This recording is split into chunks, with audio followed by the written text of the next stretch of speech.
तत्कर्मयन्न बंधाय सा विद्या या विमुक्तये आयासाया परम कर्म विद्या शिल्प नैपुणम। कर्म वही है जो बंधन को न बांधे और विद्या वही है जो मुक्त करे। अन्य सभी कर्म तो केवल मात्र व्यर्थ का परिश्रम और अन्य सभी विद्याएं मात्र कारीगरी है। नेपाल शिक्षण मंडल के सभी आदरणीय पदाधिकारीगण, वासुदेव कृष्ण शास्त्री जी, गुरु प्रसाद सुवेदी जी, आदित्य खनाल जी,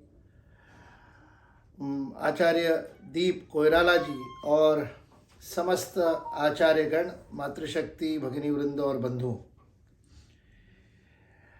इस आचार्य स्वाध्याय वर्ग में आप सबके साथ विराट नगर नेपाल में हिमालय की भूमि में रहने का अवसर मुझे प्राप्त हुआ था, किंतु किसी अत्यावश्यक कार्य के कारण नागपुर छोड़ना संभव नहीं हो पाया। भारत के माननीय प्रधानमंत्री इंडियन साइंस कांग्रेस के उद्घाटन हेतु नागपुर में आने का समाचार मिला और उस कारण से वहाँ पर रिसर्च फॉर रिसर्जेंस फाउंडेशन का प्रदर्शनी आदि लगने के कारण मुझे नागपुर में रहना अत्यावश्यक हो गया और इस कारण मैं सौभाग्य से वंचित रहा कि इस आचार्य स्वाध्याय वर्ग में आपके साथ रह सकूं। इस आभासी माध्यम से आपसे चर्चा करने का अवसर मिल रहा है। पूरे भारतवर्ष में जिस अनादि अनंत संस्कृति को लेकर के हम गर्व के साथ पूरी मानवता को मानवता का पाठ पढ़ाने के लिए जी रहे हैं, विश्व की समस्त मानवता के जीवन में उठने वाले प्रश्नों के उत्तर देने के लिए जिन ऋषियों की तपस्या के द्वारा उद्भूत शास्त्रों का अध्ययन कर उसके उत्तर व युगानुकूल रूप में प्रस्तुत करने के लिए तत्पर है, उसमें गुरुकुल शिक्षा का एक महान योगदान है। आज सारा विश्व जिन प्रकार की आर्थिक, सामाजिक, राजनैतिक, युद्ध की, आतंकवाद की, पंथ के नाम पर एक दूसरे के साथ असहिष्णुता की त्रासदियों से, विनाश से, कठिनाइयों से, संकटों से सामना कर रहा है, ऐसे समय में विश्व की मानवता को तारने का, इस सब में से बाहर निकालने का काम कोई कर सकता है तो वह गुरुकुल शिक्षा है। क्योंकि तथाकथित आधुनिक औद्योगिक शिक्षा ने मनुष्य को मनुष्य बनाने का महत्वपूर्ण कार्य नहीं कर पाए, उसमें वह असफल रही है। उसने मनुष्य को भी एक पशु के समान भोग योनि में डाल दिया है। प्रत्येक मानव केवल भोग के लिए ही जी रहा है, केवल स्वार्थ के लिए ही जी रहा है। जीवन के उदात्त उच्चतर उद्देश्यों से उसका कोई परिचय भी शिक्षा व्यवस्था में नहीं हो रहा है। विष्णु पुराण के जिस श्लोक का उद्धरण मैंने प्रारंभ में किया वह सा विद्या या विमुक्त की परिभाषा देती है। विद्या मुक्त करी, वह मुक्त करती है वह विद्या। हमारे उपनिषदों ने मंत्र दिया कि विद्या के द्वारा हम अमृत को प्राप्त कर सकते हैं और अविद्या के द्वारा मृत्यु को तर सकते हैं।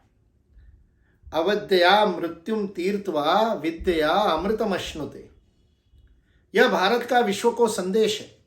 आज सारा विश्व अविद्या के जाल में फंस गया है और अविद्या के जाल में फंस करके केवल शरीर के भोग और सुख को बढ़ाने में लगा हुआ है। ऐसे में मनुष्य जीवन के वास्तविक उद्देश्य से परिचित करने की दृष्टि से मानवता को विश्व गुरु के रूप में मार्गदर्शन करने का दायित्व किसी पर होगा तो वह भारतवर्ष पर है।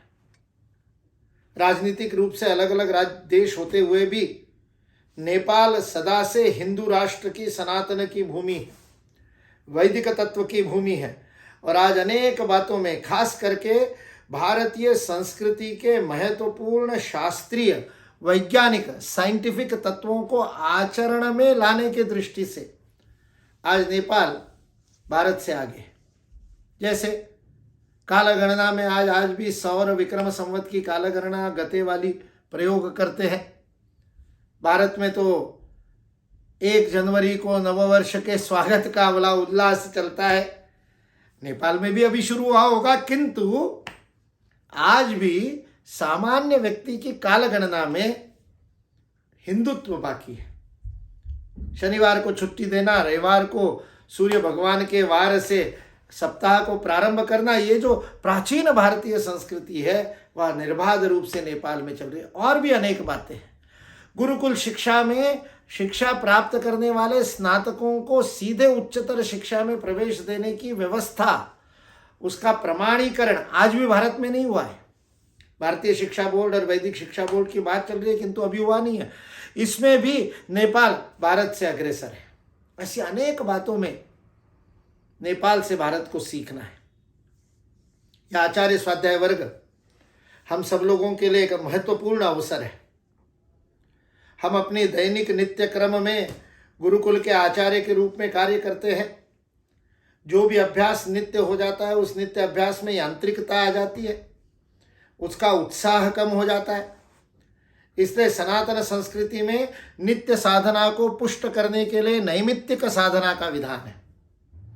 हमारे सारे के सारे उत्सव, हमारे सारे के सारे पर्व नैमित्तिक अनुष्ठान के विधान है, जिसके द्वारा हमारा नित्य अनुष्ठान पुष्ट हो सके।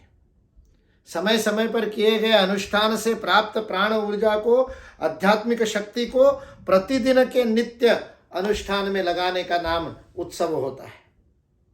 आचार्य स्वाध्याय वर्ग भी उसी का एक अंग है। हम आचार्य अध्यापक साथ में आकर के और स्वाध्याय करें, अपने अंदर जाकर के आत्मावलोकन करें, श्रवण मनन निधिध्यासन करें और उसके द्वारा अपने गुरुकुलों में जाकर के अपनी शिक्षण विधि को और अधिक पुष्ट करें और अधिक भारतीय करें। ऐसे आचार्य स्वाध्याय शिविर में आप 3 दिन यहाँ पर रहने वाले। मेरा आपसे अनुरोध है कि प्रत्येक सत्र का पूर्ण प्रयोग करें, प्रत्येक सत्र के एक एक क्षण का सदुपयोग करें और यहाँ आते समय, इस परिसर में प्रवेश करते समय आप जैसे आचार्य थे, बाहर जाते समय उससे अधिक उत्कृष्ट, अधिक उन्नत, अधिक परिष्कृत, अधिक समर्पित आचार्य बन करके जाए। एक और आह्वान आपके बीच में मैं आ नहीं पाया, तो इस चित्रफीत के माध्यम से, इस वीडियो के माध्यम से एक और आह्वान आपके बीच में झोली फैला करके करना चाहता हूं। अपने गुरुकुल शिक्षा के अंतर्गत आचार्य का कार्य करते हुए विद्यार्थियों को तैयार करना तो अपना कर्तव्य है ही, और उस कर्तव्य को आप अत्यंत परायणता से कर रहे हैं। किंतु नेपाल शिक्षण परिषद आपसे आह्वान करती है कि आप कार्यकर्ता भी बने।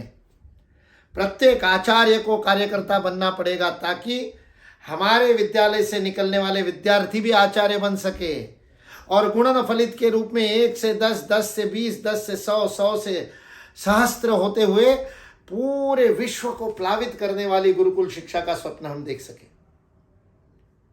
उज्जैनी में आप में से कुछ आचार्य आए होंगे। उस अंतर्राष्ट्रीय विराट गुरुकुल सम्मेलन में हम सबने मिलकर के संकल्प लिया था कि पूरे विश्व की और गुरुकुल शिक्षा को पूरे विश्व की मुख्यधारा की शिक्षा बनाएंगे। अभी कुछ माह पूर्व हुए राष्ट्रीय गुरुकुल संगोष्ठी में बेंगलुरु नगर में वेद विज्ञान गुरुकुल में हमने उस संकल्प को दोहराया है। और वहाँ पर जो मंत्र हमने लिया, जिस एकादश अक्षरी मंत्र का 11 बार प्रतिदिन जप करने का संकल्प हम सब ने लिया, उसका स्मरण कराता हूँ। गुरुकुल शिक्षा विश्व सुदीक्षा, गुरुकुल शिक्षा विश्व सुदीक्षा, इस मंत्र को आप निश्चित रूप से प्रतिदिन 11 बार बोलते होंगे। वह कर्म यदि हमको अपने जीवन में करके दिखाना है, उस संकल्प को साकार करना है, उस स्वप्न को अपने आंखों के सामने प्रत्यक्ष होता हुआ देखना है, तो हमको आचार्यत्व के साथ कर्तृत्व भी लाना पड़ेगा। आज प्रत्येक आचार्य को कार्यकर्ता बनना पड़ेगा। इसलिए आप सब लोगों से संगठनात्मक कार्य के लिए, नेपाल शिक्षण परिषद के कार्य के लिए समय देने का आह्वान करते हुए अपनी वाणी को विराम देता हूं।